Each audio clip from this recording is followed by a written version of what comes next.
Welcome back to Speaking with Confidence, a podcast that helps you build the soft skills that lead to real results. Communication, storytelling, public speaking, and showing up with confidence in every conversation that counts. I'm Tim Newman, a recovering college professor turned communication coach, and I'm thrilled to guide you on your journey to becoming a powerful communicator. Today's guest is Rachael Edmondson-Clarke. Rachael brings a powerful blend of boardroom experience and entrepreneurial insight. She is a former senior leader in the corporate world who spent the last 10 years running her own leadership consultancy, Elevar. She works with high-performing leaders and teams who want to lead with clarity, courage, and impact without burning out or losing who they are in the process. Mrs. Clarke is also the former regional vice president and president of the Professional Speaking Association in the UK and Ireland, and a sought-after speaker, coach, and consultant. Welcome, Rachael. Rachael, welcome to the show. I'm really excited to have you and have this conversation. I've been looking forward to it for a while. Oh, Tim, I am delighted to be here. And well done with all of my names. If we'd actually added in the Davinia and Tamara, which are my middle names, it gets to be quite a mouthful. But honestly, despite appearances and the double-barreled name, I am not that posh. And I'm definitely, as you probably hear from the accent, I'm from a place in England called Nottingham, or Nottingham, as we might say. So, yeah, no, very, very down to earth. It's Bath, not Bath in my house, despite all of those names. Anyway, I'm delighted to be here. I've been super excited too. I have been looking forward to this since we had our original planning session for the show. And Tim, I don't know if I told you this, but I spent some time in Manchester and Stockport when I was a kid. When Charles and Diana got married, I was actually over there. We were on a lacrosse tour. So I was 13 years old, and we probably spent a month in, my host family was in Manchester, and we probably spent a month traveling around the United Kingdom playing lacrosse against different lacrosse clubs. And I vividly remember the party that we had at my host family's house when Prince Charles and Princess Diana got married. Oh my goodness, 1981, I think. Yes, I'm old, Rachael. I'm old. 1981, they got married, right?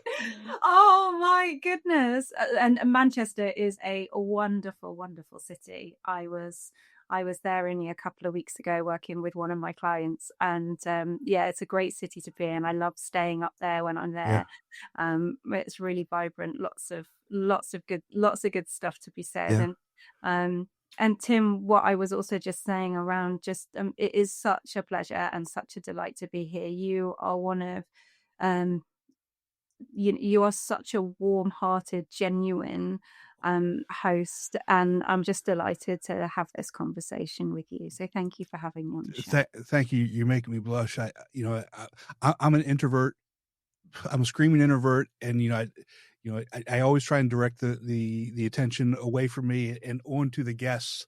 I actually had a conversation yesterday with somebody, and he asked,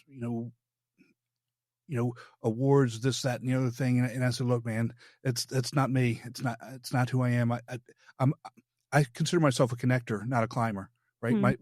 What I do is I connect people to and help put them in places for them to be successful. And I'm very happy doing that. I like doing that. And to me, it's more service and value is what drives me than any awards or accolades or things of that nature. Mm-hmm. So thank you. No, and it's really clear. It's really clear from meeting you and the way that you prepare and plan and welcome your hosts to the show. So thank you. Well, let's talk about you. Let's talk about your journey. And I think that your journey really isn't too uncommon. You went to university, you graduated, and you started climbing that corporate ladder. And take it from there and walk us through how you got to where you are now. Because I think your story is really important for people to understand some mindset shifts that we as a society need to start making. Of course.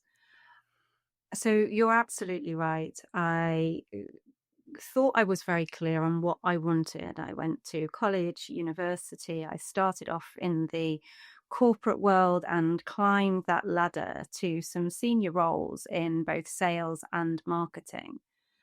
And I can still vividly remember the afternoon that all of that came crumbling down. I was in my glass-fronted office and I was preparing to go into the boardroom. And instead of walking out that door, I found myself lying on the floor, staring up at the ceiling tiles. I had collapsed. I couldn't think. I couldn't breathe in that moment. And it was a really low and scary, scary moment for me. And what had led me to that point had been months and if not even years of disrespecting my body, of ignoring the most important relationships in my life, and of pushing through thinking that I knew all the mindset stuff. I knew how to regulate how I was feeling. And if I just kept working harder and harder, or if I could just get to the next weekend or through this next project, that things would get better. And in the end, my body went time out. And I was able to get myself up off the floor. I needed to, because nobody could quickly see what had happened to me. So I did manage to get enough breath to get me back on, kind of at least just sat in my office. And I often describe that moment a bit like being slapped around the face with a wet brush, kind of like I remember that it was like this real realization with myself. You can't do this anymore. Like, this is a stop. Like, this is something must change. And a day or two after that, I had arranged to speak with my director. We had a very honest conversation, and eventually we restructured the team. I went, instead of heading up the team, I moved into the team as part of the team, and I helped to recruit somebody with greater experience that could do that role that I had been doing for the last of 18 months, 2 years. And that was tough. That was really tough. I went from having that glass-fronted office to moving out of that glass-fronted. So all the senior leaders had these glass-fronted offices around a big open plan office for, everyone else. It was just the way the building had been designed.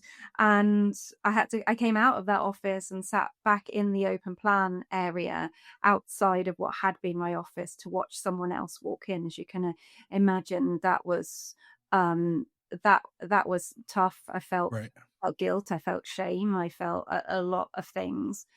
And over the course of what was really about a 3-year period, following that moment, I really reassessed and revalued what was most important to me.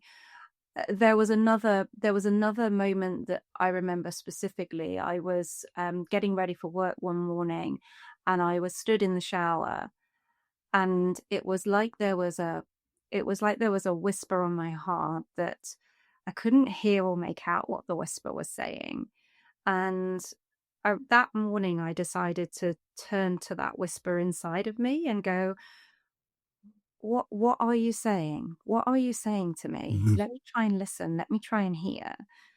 And essentially, it was saying, you're made for more than this. And I was like, but what? But what? I don't know what that is. And although the answer didn't come there and then, I remember stepping out of the shower and my feet touching the bath mat. And at that point, I'd made a decision that I no longer wanted a job or a career, but I wanted a life's mission, a work that I could feel like I could jump out of bed for every day.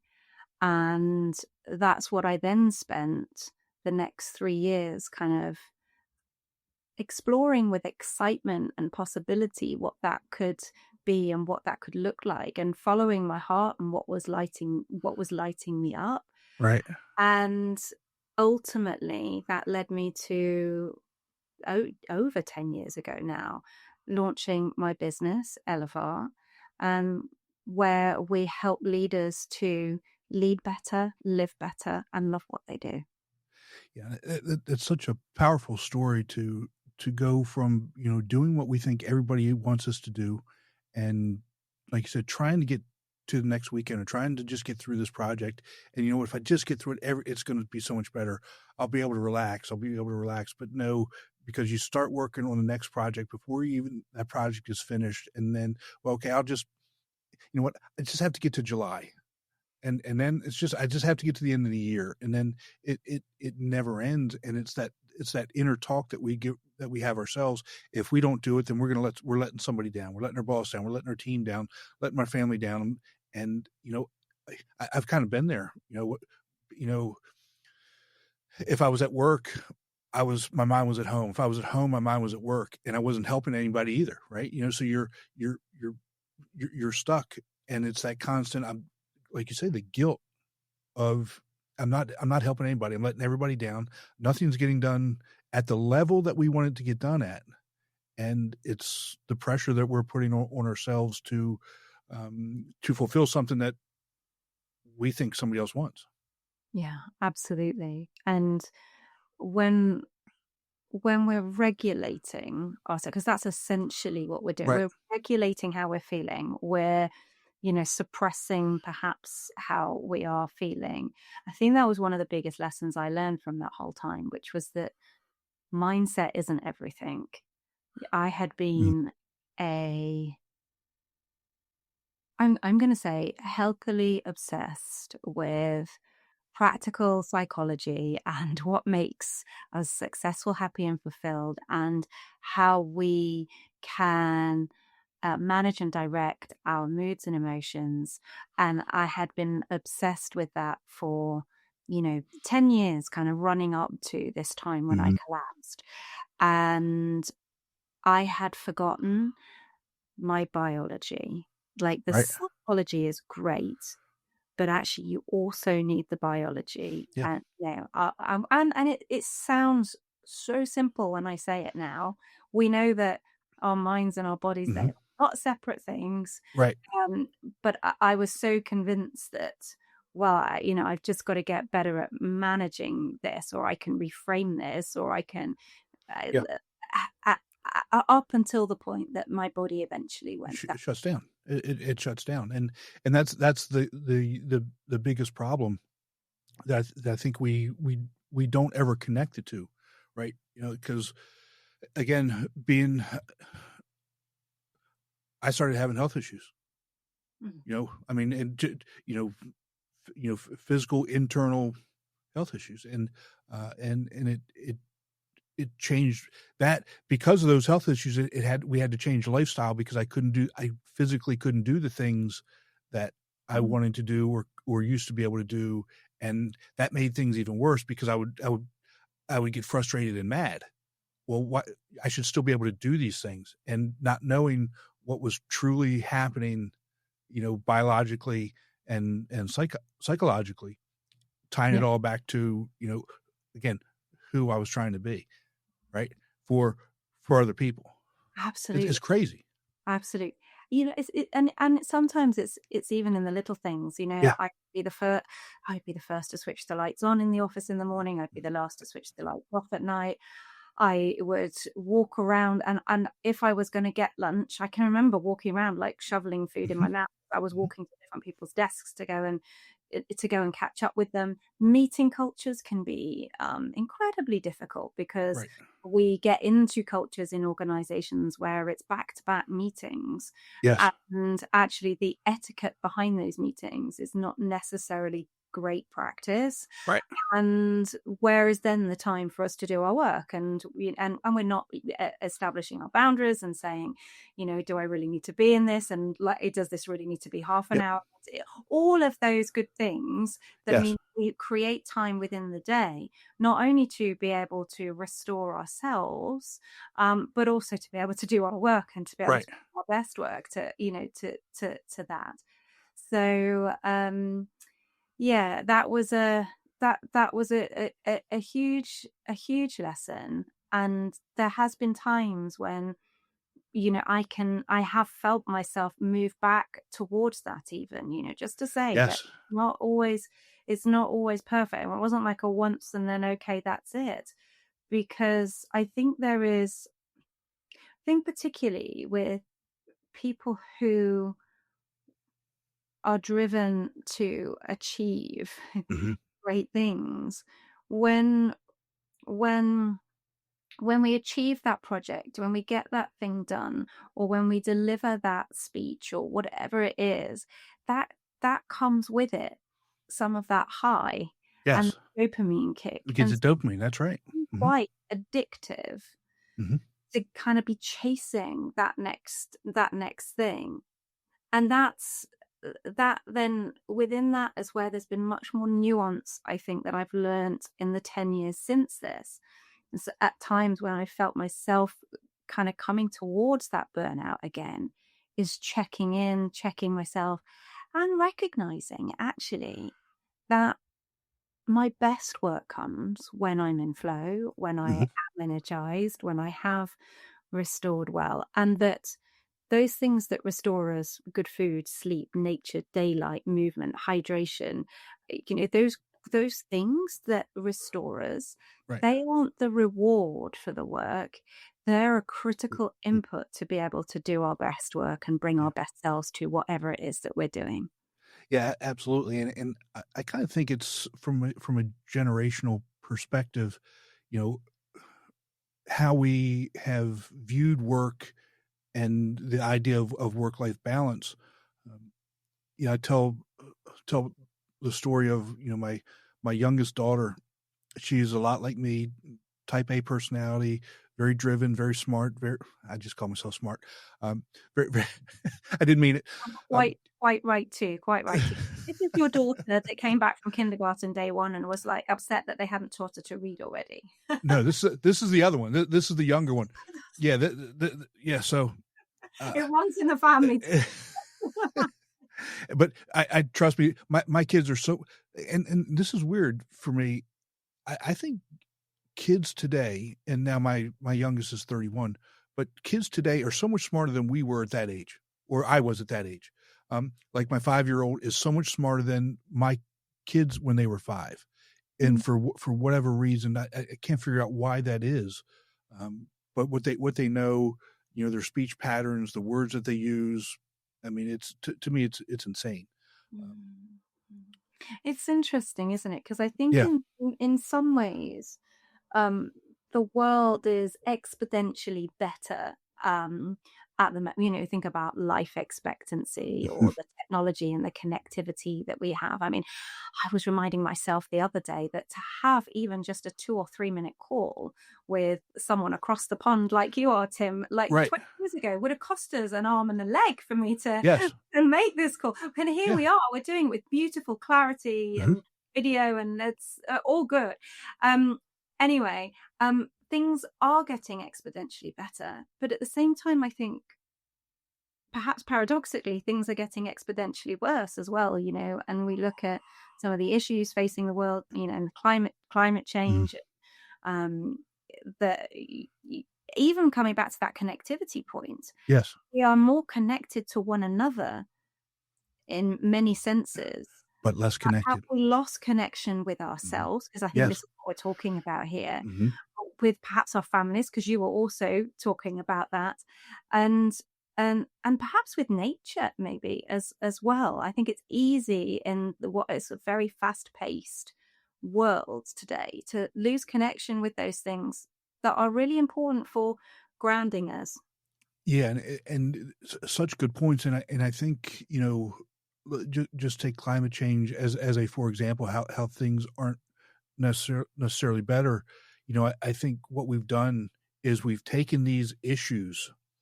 eh, Do you know anybody who wants dirty water? Have you ever heard somebody say, "You know what? Let me go get a glass of nice dirty water. Let me breathe some horrible polluted air," right? I think I've never met anybody who said that. And we demonize people, or the media has allowed us to demonize people who, um, maybe agree, maybe disagree, but say, well, if you don't agree with this piece of it, you're the worst person in the world. Instead of saying, you know what, we all want this. Yeah. How we get to that, maybe a little bit nuanced. Let's instead of demonizing those other people, why don't we try and work together and find a better solution than calling this person over here horrible, or this person over here a liar, whatever it is. Okay, do you want clean air? Yeah. Do you want clean water? Yeah. Do you want to clean up the oceans? Absolutely. All those. Nobody says that they don't want those things.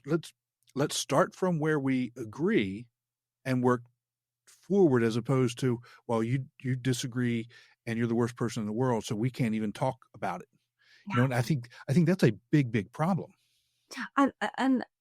And this is a big part of the work that I do and the leaders that I work with, is we are facing a time of unprecedented change, uncertainty, and overlapping and interconnected challenges, and that can feel overwhelming. Mm-hmm. And so I feel part of my role is, how do I make sure that, and how do I work with leaders so that they can show up with the clarity, with the calm, with the compassion that enables those around them to bring their best work as well. Because as a human race, I think when we come together and we work as you've been describing, we have tremendous ability to adapt and do wonderful things. Yes. But it does take us coming together. With that. Yeah. And treating people with love, respect, and kindness, Absolutely. And it starts with ourselves. That's not separate. And that can be really hard for leaders to get, because they are very often putting other people before themselves. And it almost feels selfish or counterintuitive that I put myself, I put myself, or the age-old thing with our own oxygen mask on first, Right. Yes. So I give blood every time that I'm able to. I go and I give blood, right? Mm-hmm. And so that time for me was like maybe a week ago, and it was 11:30 in the morning. I was supposed to go, and up to that point, I'd been aggravated. One thing happened, would aggravate me. The next thing would happen, it aggravate. So I go in, and they take my blood pressure. My blood pressure's high. And she said, "Is it normally high?" I said, "No, I've been aggravated all day." And I'm me when I go in. I'm nice to people, make them laugh. And when I said that, I saw the nurse step back. I said, "I'm not aggravated with you." And I had to bring her back and say, unless you were, part of the conspiracy to aggravate me all day, it has nothing to do with you. And it kind of made her laugh, but that reminded me that we can't bring our baggage in to any other situation, because number one, we don't know what that other person is dealing with at all, and a smile could help. And it's not fair to those other people for us to bring our baggage, our aggravation, our upsetness, whatever it is, and place it on them. That's for us to deal with the people that have, or the situations that have caused those things. Oh, yes. And I think that's so important for leaders to understand as well, because if, let's just say, mid-level manager goes in to senior level manager, and the senior level manager is saying, "Look, you're not getting it done. You've got to cut budgets. You've got to cut positions, this, that, and the other thing." And they go and they talk to their team, and they start berating their team. It's not the team's fault. I mean, he's got to deal with those types of things and figure out ways to inspire and motivate that team to get back to wherever it is that they need to be. Yeah. And coming in aggravated is not going to get it done. No, and incredibly difficult in those kind of situations and circumstances. And I mean, just coming back to how things can emotionally impact us and impact our biology and our ability to be able to perform well. I do a lot of work with a company called CHX Performance. Their co-founder is Professor Chris Beattie, and he is a professor of evolutionary anthropology and cognition and neuroscience at both Oxford and Kent University.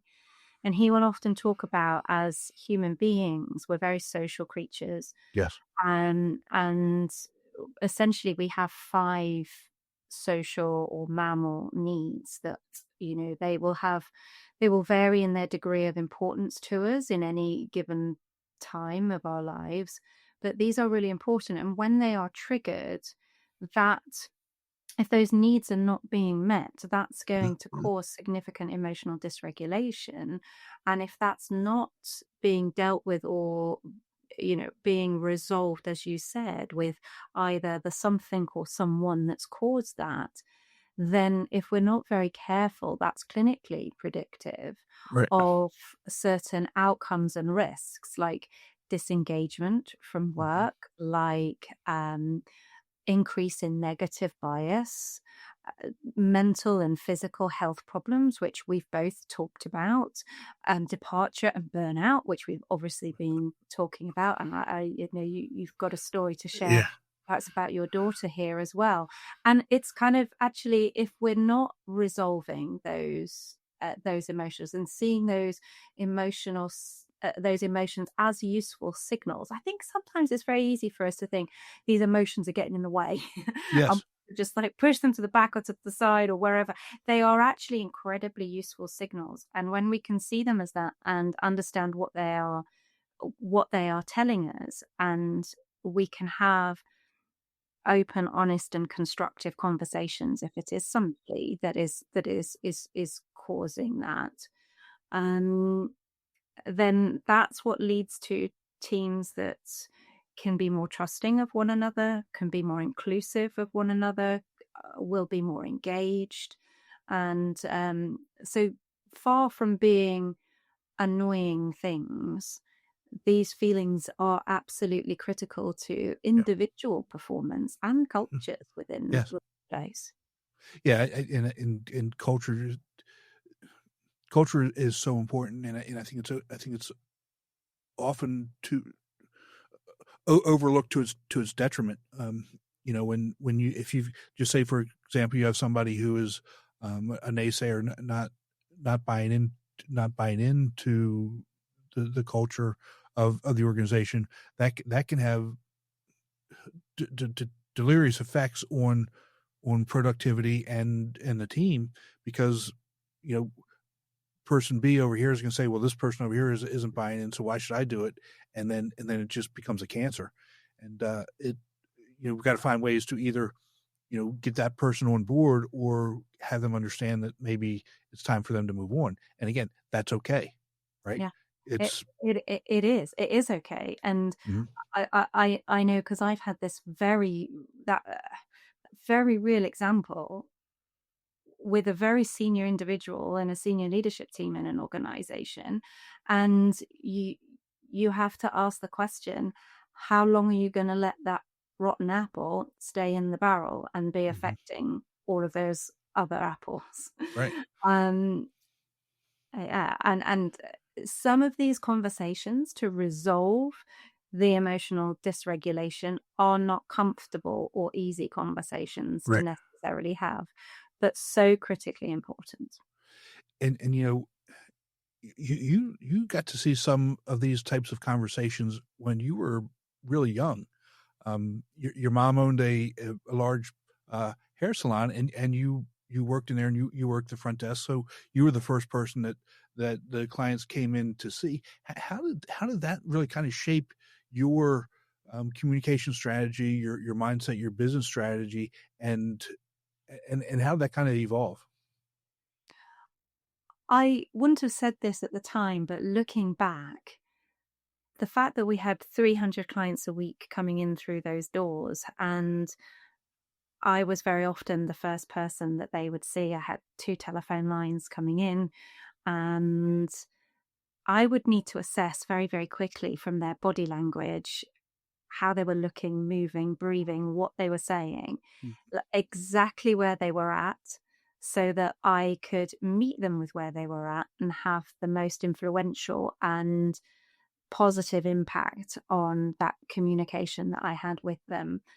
And so I one of the things that I take away massive, and I worked there from the age of 12 to 21. So one of the things that I think I really took away from that was this: how do we communicate? How do we read people? Yeah. And um, and therefore, how do we adapt our communication styles so that we can have positive outcomes and be Right. influencing positively with them? Yeah. Yeah. And it's, I think it's so important to learn that at a young age, and obviously you had a good role model with your mom, and being a business owner, and understanding that you can't just blow it off. That it's important, that it's important for any number of reasons, but in that case, it's important to for the bottom line for the business. It's also important for the the customer to be able to or the stylist to be able to communicate and with the customer, to give them what they want, to get them to relax, so that they could actually give them the services that they needed. Absolutely. And we'd have such a variety of different customers coming in. We'd have a solicitor that would come in and make sure that her hair was done before she was in court. Any time that she was going into court, she's very needed to be, dealt with very proficiently, very Mhm. effectively. Didn't want to mess around. Everything, needed to be just right, and she wanted to be in and out. And then you had people who did come in and they might be really, really nervous. People who've not had their hair cut in years and are coming in for a restyle, and they're feeling quite nervous about what that might be, and everything in between. I think another thing for me about working in the salon, which carries on in the work that I do today, is the way that you can really help to have a positive impact on others. I'll never forget answering the phone one day, and it was a woman who had cancer. She was having Oh, chemotherapy, and she'd yeah. lost all the hair, and her family had clubbed together to buy her a real hair wig to give her the confidence to be able to Mhm. go out. But this real hair wig was very tatty. It wasn't in any shape or style that particularly suited her. And she knew it needed to be cut. Well, unlike real hair, you cut a wig once, it's not Right. growing back. Right. And she was saying to me, I'm just very nervous about this. Like, what can I do? Or I've never been to see you before. And I said, there's one person I want to book you in to look at. And she was also very um, she also wanted it to be kept private as well, so she Yeah. didn't to be sitting, in a salon with people seeing through the windows of what was being done. So we kept the salon open later that night, and she came right at the end of the day, and my mum, of course, looked after her, and the transformation in that woman and her energy, and going out with her new real hair wig in a cut and a shape that just made her feel $1 million was just incredible. And that happened all the time. It wasn't, I Right. mean, that story stands out for me because of it. But that happened all the time. You'd see people coming in a little bit stressed or a bit frazzled, and them going out, feeling calm and refreshed and just like, oh, I feel so much better. Right. And and I love that as human beings we get to be able to support one another in those kind of ways. Yeah, and especially in that situation, and I say that, but it goes for any number of just different situations where somebody just wants to be heard. They want people to just hear them, and it that just by just feeling heard, feeling listened to, that changes their mindset altogether. Mm. Um, Even if you couldn't have helped her, if you had tried and done those things, she would have felt so much better. But in that situation, uh, you know, going through what she's going through, that probably, that probably changed her life, honestly. Mm. Yeah, yeah. And I'm in the fortunate position that there has been many people that have changed the trajectory of my life in very positive ways. And I know you've got some exciting news coming up in terms of the coaching and the Yep. speaking and the training that Yep. qualified in now as well. Tim, you perhaps tell us a bit about that in just a second. Um, and because I really do believe in that personal development journey, Yeah. and let me add this, that personal development journey, not just so it's not about necessarily what we get or we achieve, but it's about who we become in the Yes. process and what we do with that. Yes. I think that's the thing. It's not just about the self-actualization and that fulfillment. That's a really important part of what we're doing, but it's then how do we then show up as the leaders our world needs right Right. now. Right. And so it's bringing that back to, reporting for duty Uh-huh. with our families, with our communities, in our organizations, and being able to show up as the best that we can. And what I was going to say was those people that have touched my life, I've been fortunate to work with some of the best coaches in the world. And I have 3 mentors that I see and speak to regularly.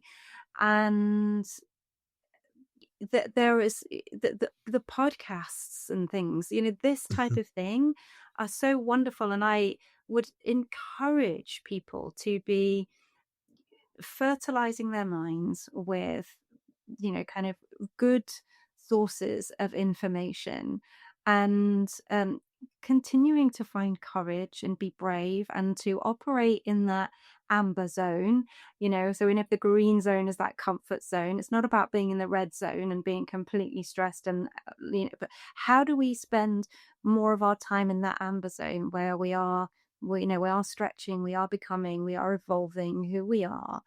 And with that view of how do we better serve.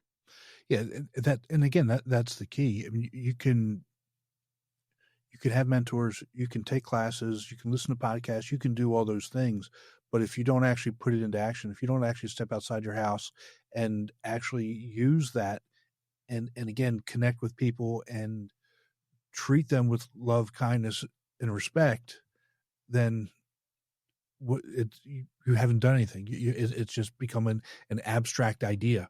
It's actually doing that and touching people and becoming who you say you want to actually be. It's so important to actually do it.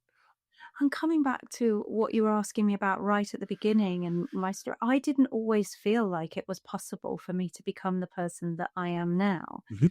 If you can imagine, going back to that point where I was in that corporate role, and even when I decided that I wanted to leave the corporate world and start my own business, it was shrouded in doubt and fear and questioning about whether I could or I would be capable of doing that.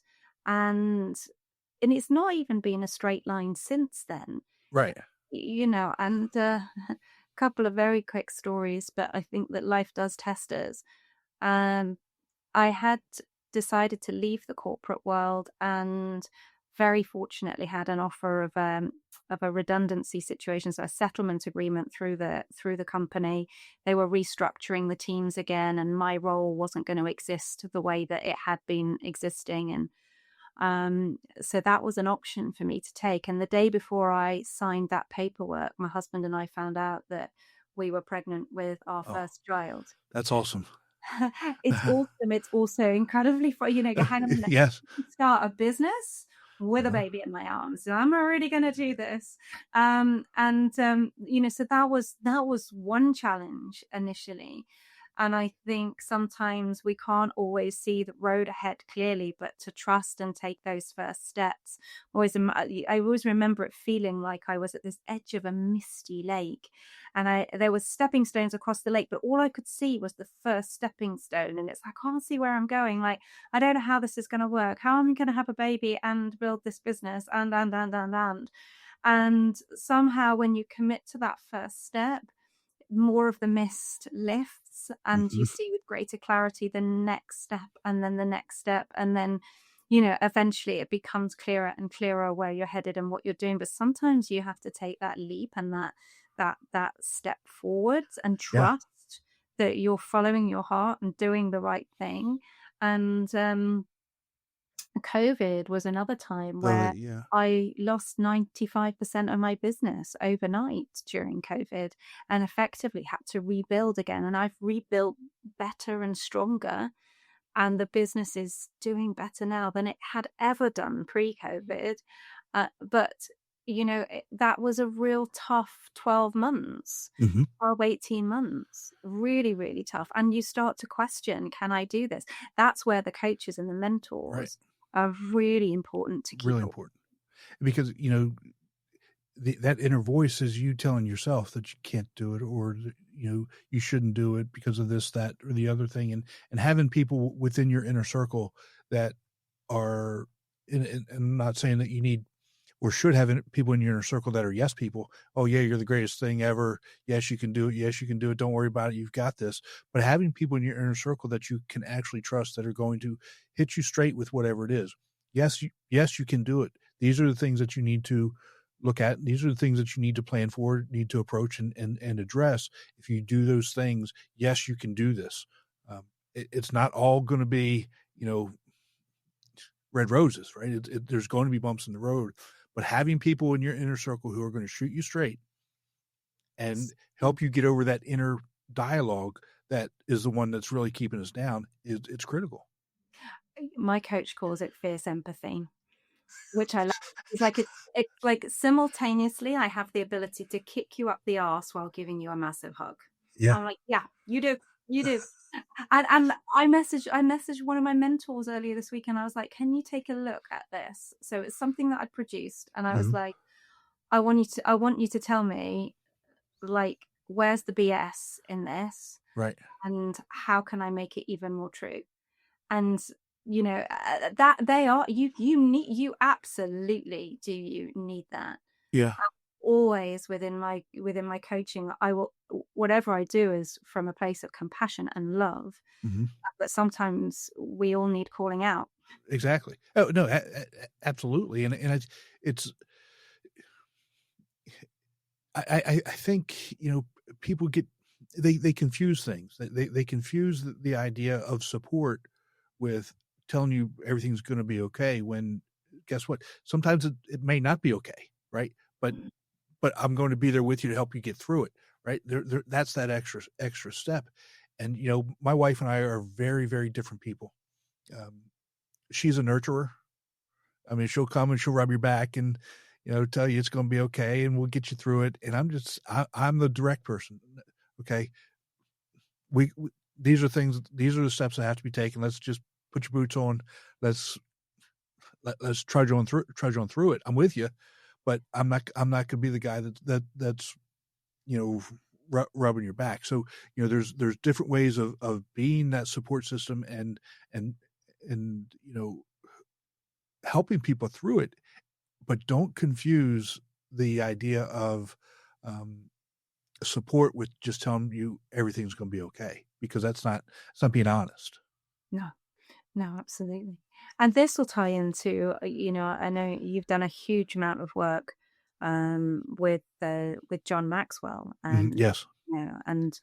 and congratulations, because I believe you've got a very important date coming up soon. Yeah, I've got some really good things coming up this weekend, and it to me it goes back to mentorship and proximity. Having people in your inner circle that are of like mind, that are doing the things that you want to do, that you can um, go feed off of them. But again, it's not that I'm just sucking everything out. I also have to provide value back to them as well, right? That's also something I think is forgotten in terms of coaching, networking, and mentoring. You still have to provide value back to those people that are providing you value. And this weekend for me I've been looking forward to it for about 6 months. And I don't want to give too much away, but when so I just put out